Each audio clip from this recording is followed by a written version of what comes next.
The restaurant was unusually quiet that evening, the soft hum of conversation mixing with the faint sound of jazz playing from a small speaker tucked behind the bar. It was one of those cozy little places in downtown Seattle where regulars gathered after work, where waiters' new faces and smiles were exchanged like old currency. But that night, everything changed the moment she walked in.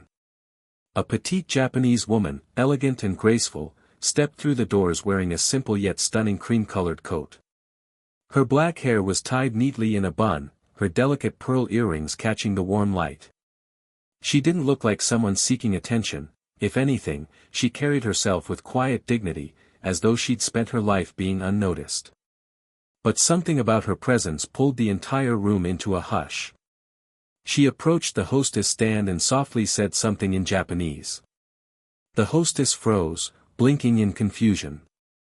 "I'm sorry," the young woman said. The Japanese woman tried again, speaking slowly, enunciating every word, still in Japanese. People waiting nearby shifted awkwardly. A man coughed into his fist. Someone chuckled under their breath. "She doesn't speak English," a couple at the bar whispered. "Probably a tourist." The hostess gestured helplessly toward the dining room, but the woman shook her head. Her brows furrowed, her voice trembling slightly as she repeated the same sentence, this time more urgently. Still, no one understood. Within minutes, an uncomfortable tension spread through the restaurant. Customers began murmuring, some annoyed, others curious. The manager stepped forward, trying broken phrases of English, then Spanish, even a few hand gestures. Nothing worked. And then, it started. A group at the bar began whispering louder now, their voices carrying through the quiet. "Look at her coat," a man muttered. "That has to cost a fortune." "She's probably some rich diva," another scoffed. "Thinks we should all cater to her." The judgment spread quickly, like wildfire. People exchanged glances, eyebrows raised, tiny smirks hiding behind wine glasses. To them, she was an outsider, someone who didn't belong. The woman, oblivious to the murmurs, stood frozen, clutching the strap of her bag tightly. Her breath came quicker now, her eyes darting around the room as if searching for something, or someone. And that's when Emily entered. Emily was a young waitress, 23, with dark curls always escaping from her messy bun and a warm smile that never failed to make customers feel at home. She had grown up in a small apartment above a laundromat on the east side of the city. Her life was simple, and money was always tight, but her heart was enormous. She walked into the dining room carrying a tray of drinks, sensing immediately that something was wrong. Her eyes landed on the woman.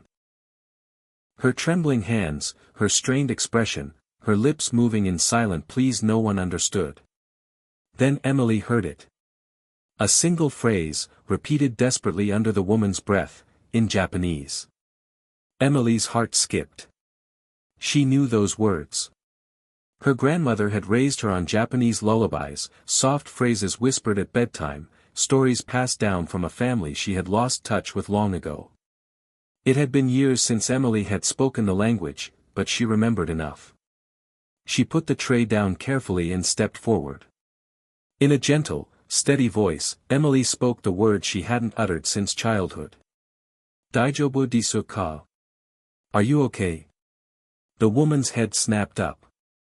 Her eyes widened with shock, then relief, and in a trembling voice, she responded rapidly in Japanese. For the first time that night, her words were heard. Emily listened carefully, nodding, piecing together fragments she understood and filling in the gaps. The woman explained that she had lost her wallet somewhere between the airport and the restaurant. Her phone battery had died, and she was trying to explain that she had an urgent meeting nearby, a meeting that could change everything for her. But without her ID, her translator app, or a way to pay, she was stranded and terrified. Emily's heart broke. While the rest of the restaurant watched in silence, Emily calmly translated for the manager, explaining everything. The shift in the room was instant, shame washed over the faces of those who had whispered and judged. Conversations died down. Someone offered a charger for the woman's phone. Another handed her a glass of water. The tension melted into quiet compassion. But then came the twist nobody saw coming. The woman, her name was Ayaka, insisted she needed to leave immediately. Emily hesitated, torn between her shift and the instinct to help. But something in Ayaka's trembling hands and tear-filled eyes told her this was bigger than anyone realized. Without thinking twice, Emily grabbed her coat and said, "I'll go with you." They stepped out into the cold Seattle night, rushing through streets lit by buzzing neon signs and glistening rain-soaked pavement. Along the way, Emily learned the truth: Ayaka wasn't just a traveler. She was one of Japan's most influential tech entrepreneurs, a self-made millionaire who had built an empire from scratch after surviving unimaginable loss. She was in Seattle to finalize a massive deal with a U.S. firm that would employ hundreds of people back home in Japan. But she didn't want anyone to know who she was. She had always kept her wealth private, believing kindness should never come from status but from heart. And yet, in her moment of desperation, nobody had seen her humanity, until Emily spoke. By the time they reached the hotel where the meeting was being held, Ayaka's hands were shaking. Emily squeezed them gently and whispered in broken Japanese, "You can do this." Ayaka smiled through tears. The meeting lasted nearly 2 hours. Emily waited outside the glass doors, watching businessmen and women in sharp suits glance her way curiously. When Ayaka finally emerged, she was holding a signed contract in her hands. The deal had gone through. She looked at Emily, her eyes glistening, and whispered the words softly in Japanese. "You saved me." But the story didn't end there. The next morning, Emily returned to work as usual, assuming she'd never see Ayaka again. But just as the lunch rush began, the manager called her into the office. Standing there, dressed in the same elegant cream coat, was Ayaka, smiling this time, holding an envelope. Inside was a handwritten letter and a check. Emily's breath caught.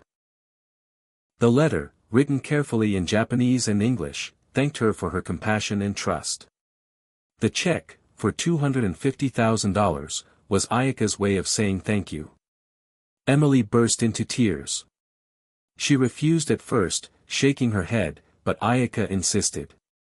"This isn't a gift," she said softly in halting English. "This is an investment. In kindness.